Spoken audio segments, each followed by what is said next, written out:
Você já percebeu que depois do mercado parado vem um movimento explosivo que pega todo mundo no contrapé? Hoje vamos dissecar por que isso acontece. Seja bem-vindo, meu nome é Igor Silva e esta é uma aula sobre explosão pós-consolidação. Vamos entender a lógica interna do mercado. E qual é essa lógica? Como a liquidez se organiza? Como as ordens se acumulam e por que certos padrões seguram o preço até a hora H, tá bom? E até o final, você vai saber reconhecer, assim eu espero, três estruturas clássicas de pausa. Vai entender o papel da volatilidade na compressão, onde a liquidez se esconde nessas estruturas, como os stops viram combustível, quando o equilíbrio é rompido. O objetivo, gente, é simples. É enxergar o processo que dá origem aos grandes deslocamentos, ok? Então vamos lá. Primeiro, vamos definir consolidação como um equilíbrio dinâmico, tá? Depois a gente entra em cada padrão.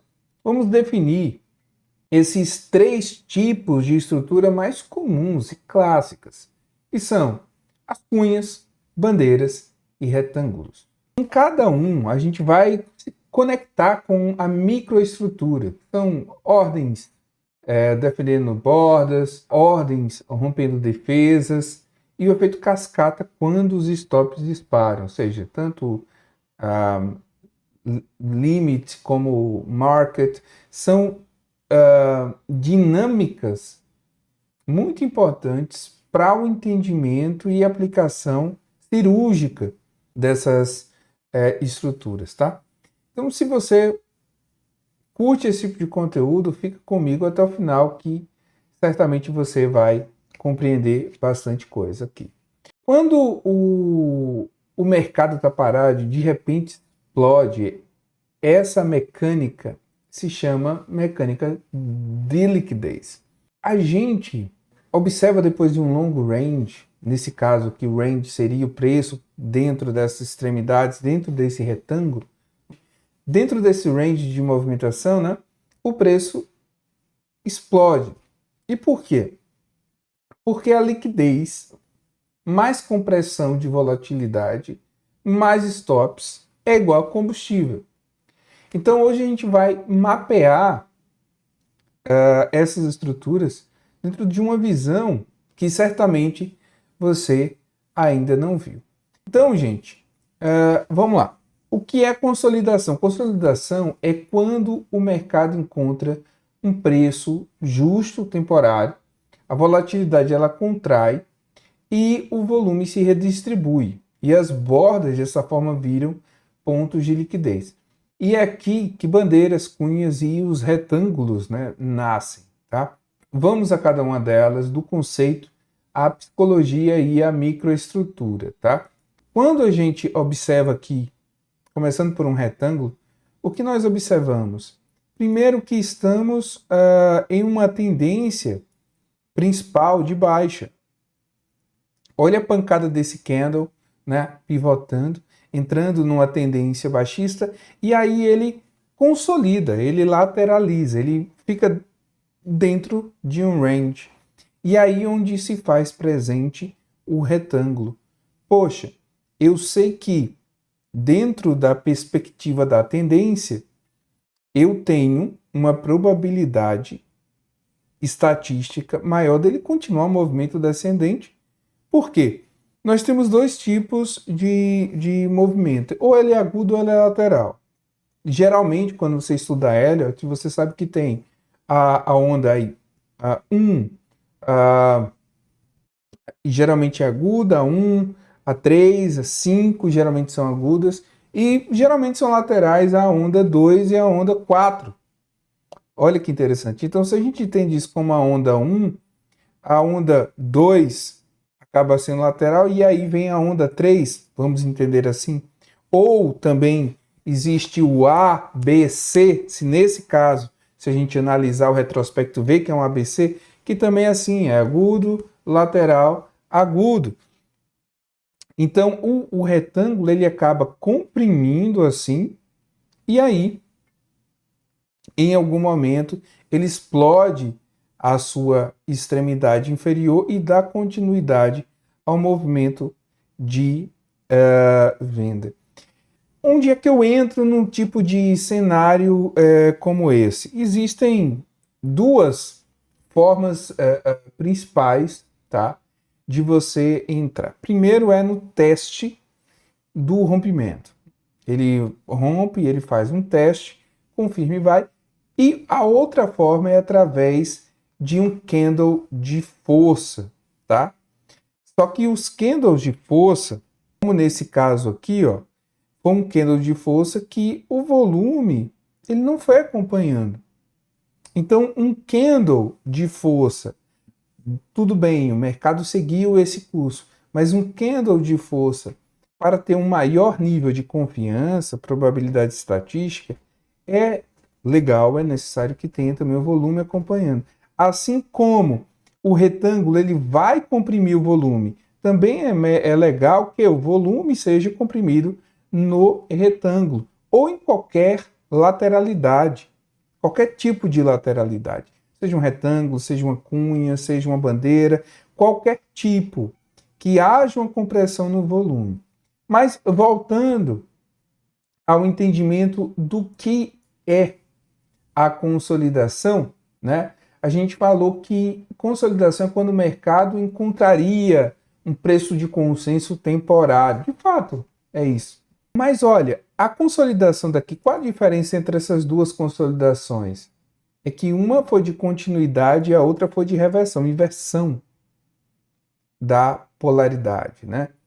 Então, é interessante a gente compreender que a consolidação, ela não é ausência de interesse, ela é um equilíbrio. Significa que os compradores são dispostos a pagar até certo ponto e vendedores estão dispostos a ofertar até certo ponto.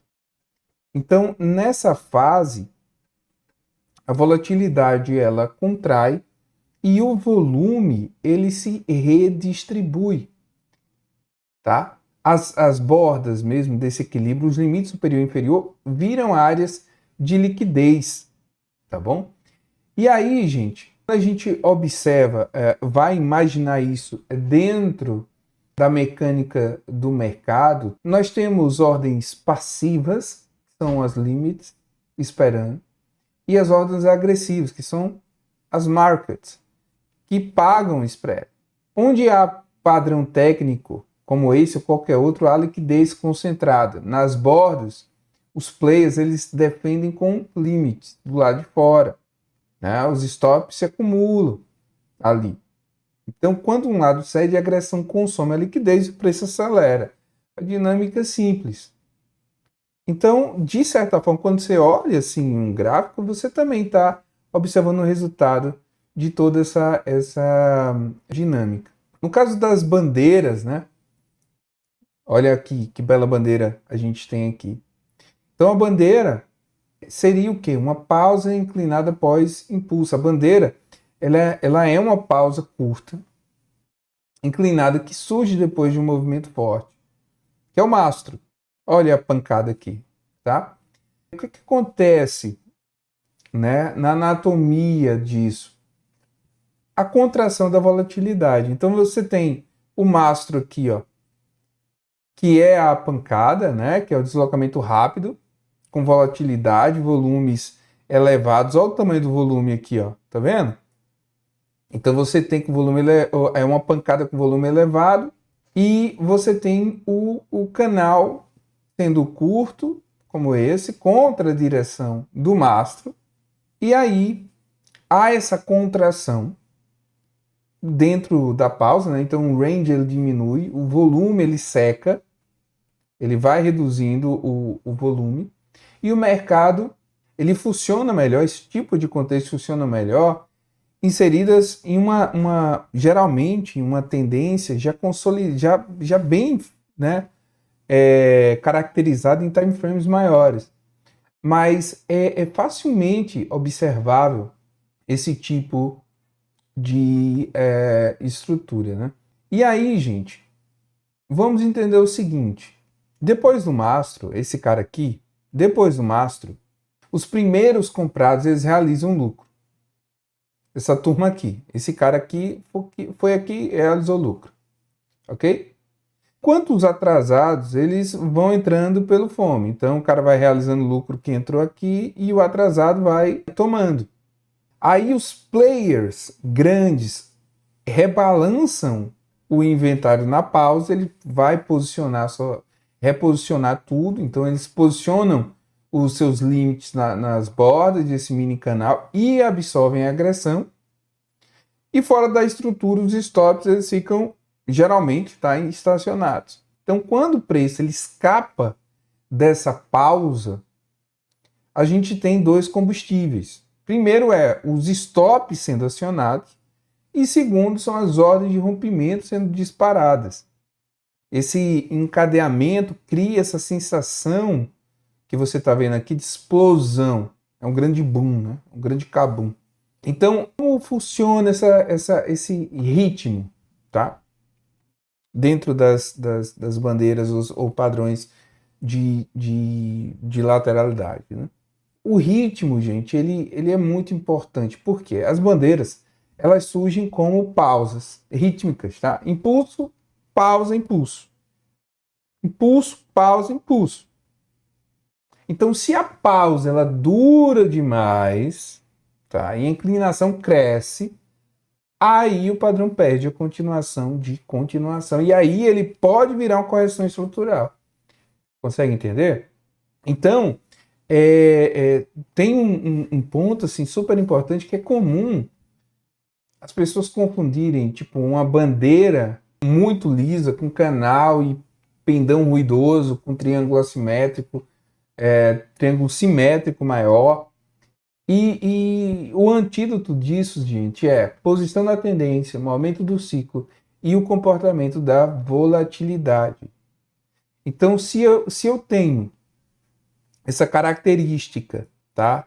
Da tendência aguda de baixo, o mastro, é uma pancada, eu vejo o volume crescendo ali, e após aquilo, eu já tenho a primeira realização ali dos players, os grandões ali também se reposicionando, e o pessoal entrando atrasado, criando, né, essa estrutura, essa forma de bandeira mesmo, eu compreendendo o que está acontecendo ali, e o que simboliza o que eu estou vendo, fica muito mais fácil tomar a decisão correta. Gente, o que seria uma cunha? Ela é uma convergência inclinada, tá? É uma exaustão de momento. As cunhas elas são estruturas de linhas inclinadas que convergem. Em teoria clássica seria uma cunha ascendente tem um viés baixista, perda de fôlego de alta, como nesse caso. Ela tem um viés baixista porque significa perda de fôlego de alta. E a cunha descendente, que é só o oposto da lógica, tem um viés altista, que é a exaustão da queda. Mais importante, ó, convergência é igual a compressão de amplitude. Então, cada swing é menor que o anterior. A amplitude cai. Muitas vezes a gente vê o overlap, que é barras sobrepostas, indicando uma absorção de fluxo nas bordas. Esse afinamento ele encurta os stops de quem atua dentro da estrutura. Bastam menos ordens agressivas para romper e acelerar. Então, numa cunha ascendente como essa, o que é que você vê? Os compradores, eles ainda empurram, mas sem a aceleração. E aí os vendedores, eles defendem topos progressivos, né? E vai que vai. Em cunha descendente é o inverso, tá? Forma-se essas cristas de liquidez nos topos e fundos sequenciais. Então, quando alguém, na verdade, paga um spread e varre essa liquidez, aciona os stops que estão encurtados ali. Então, gera um movimento desproporcional ao tamanho da ordem inicial. Consegue entender? Então, o contexto, ele manda. Tá? Apesar do viés clássico, as cunhas, gente, elas podem romper na direção da inclinação, sim, se o contexto macro for dominante. Isso acontece. Então não só há esse rompimento clássico. Não, pode romper também. Pode romper também na direção da inclinação. E eu vejo isso constantemente, principalmente câmbio. Então, tendência forte no time frame maior, olha, vamos olhar para cima. Mudança de regime de volatilidade ou catalisador relevante. Por isso a leitura teórica ela exige um panorama maior. Agora vamos aos queridos retângulos, que é o meu favorito, inclusive. Tanto porque ele pode ser utilizado muito bem a favor da tendência e pode ser utilizado melhor ainda na inversão de tendência, né? Então, o retângulo é essa faixa horizontal de valor justo temporário, né? Como se fala na teoria, né? O retângulo, gente, ele é a expressão mais direta do mercado. O valor justo naquele momento acabou. O preço oscila entre topo e fundo paralelo, enquanto o mercado ele negocia o inventário. E aí a gente tem três características importantes: acumulação, distribuição e rotacional. A gente tem, no caso da microestrutura, né, do range, você teria nas extremidades ordens limite, definindo níveis. E do lado de fora, bolsões de stops. Então, quando uma borda é consumida, o preço ele encontra ali regiões de menor liquidez e salta até achar uma nova camada de ordens. Então, leituras tipo de Wyckoff mesmo ajudam bastante. Aqui eu não estou trabalhando classicamente ele, eu estou dentro da análise técnica clássica dando uma leitura para vocês, tá? Mas o Wyckoff entra aí bem, porque ele vai explicar a parada do movimento, construção de causa, os testes, springs, upthrusts e os markups, markdown, né? Vai dar robustez aí a leitura, tá? Mas aí a gente entra aí num ponto importante, tá? Quando a gente está falando de compressão de volatilidade, olha, basicamente isso tudo aqui está ligado à compressão de volatilidade. Para entender as explosões, é importante você entender a compressão da volatilidade. Porque você comprime, até que o que acontece explode, né?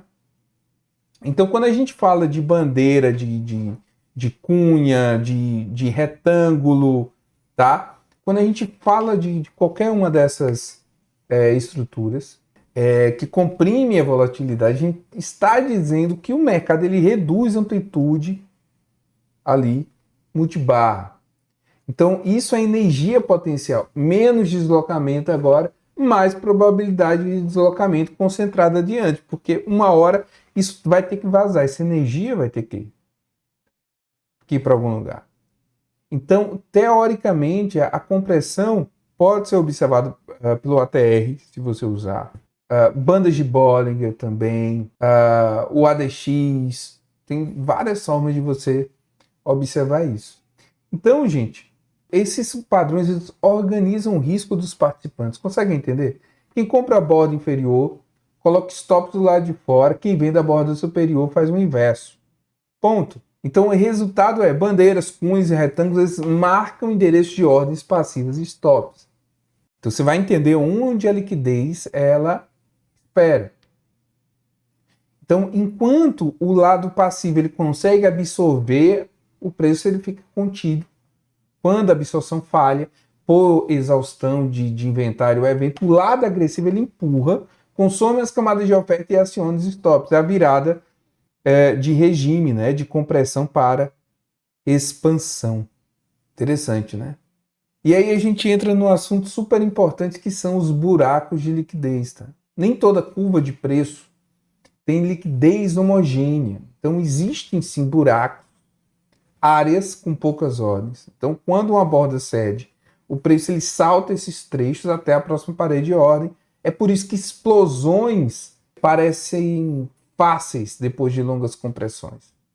Então, existem algumas maneiras de você entrar. Primeiro, candles de força, mas que tem confirmação de volume.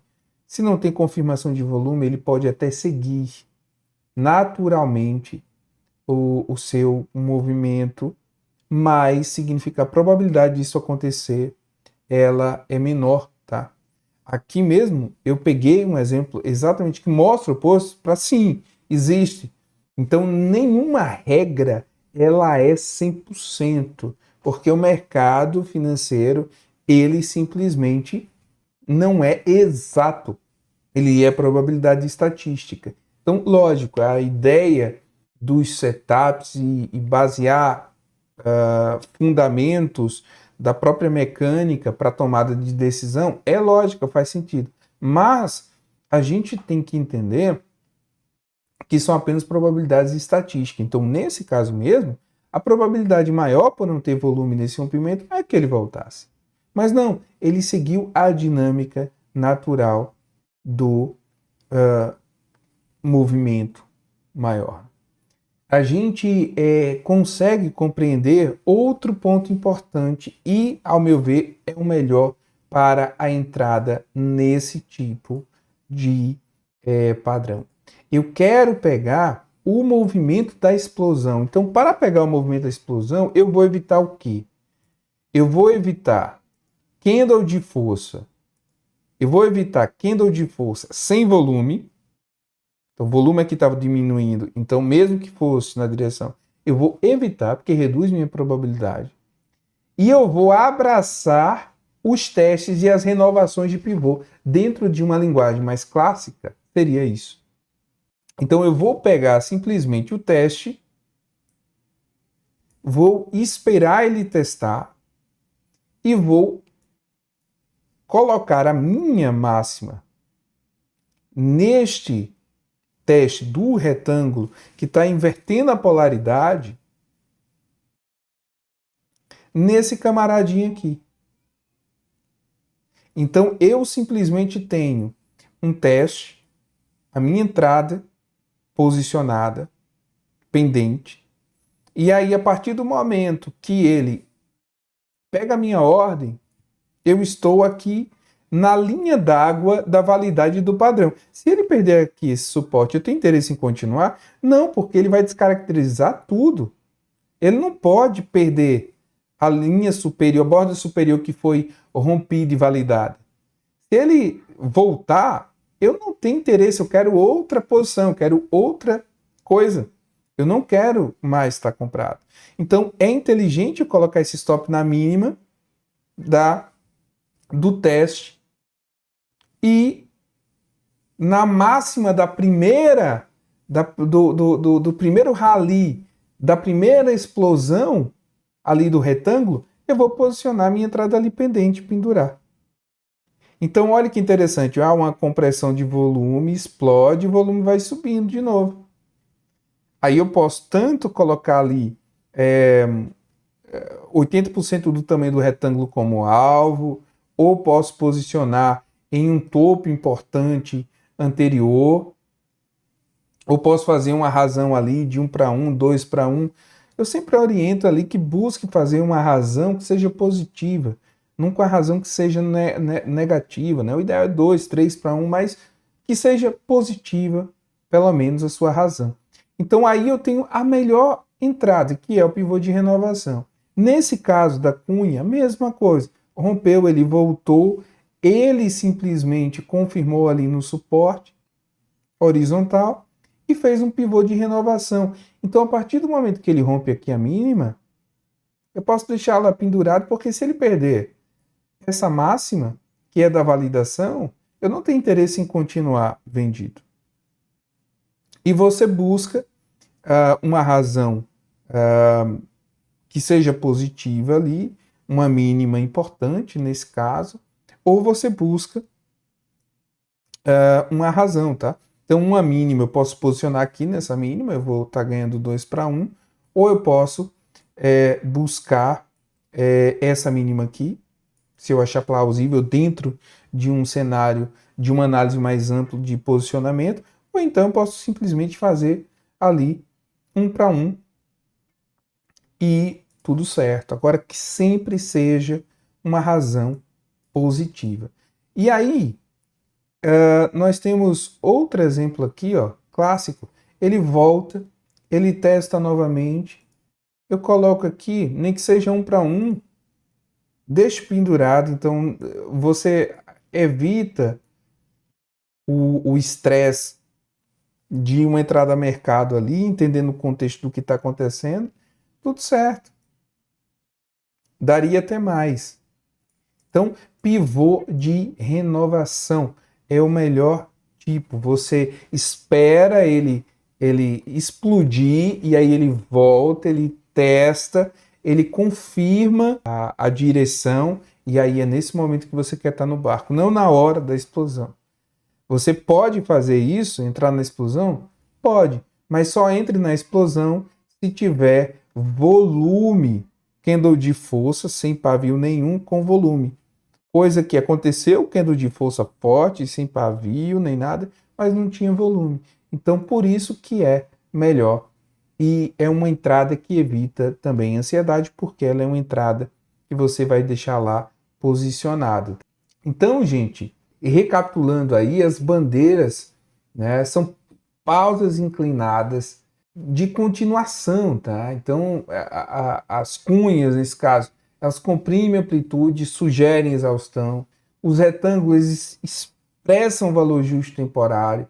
Então, todos organizam liquidez, eles encolhem, né, na verdade, a volatilidade e preparam o terreno para expansões, tá? Então, se essa visão te ajudou a entender, a ver por dentro o mercado, deixe o seu like, né? O seu comentário aí, que é muito importante, né?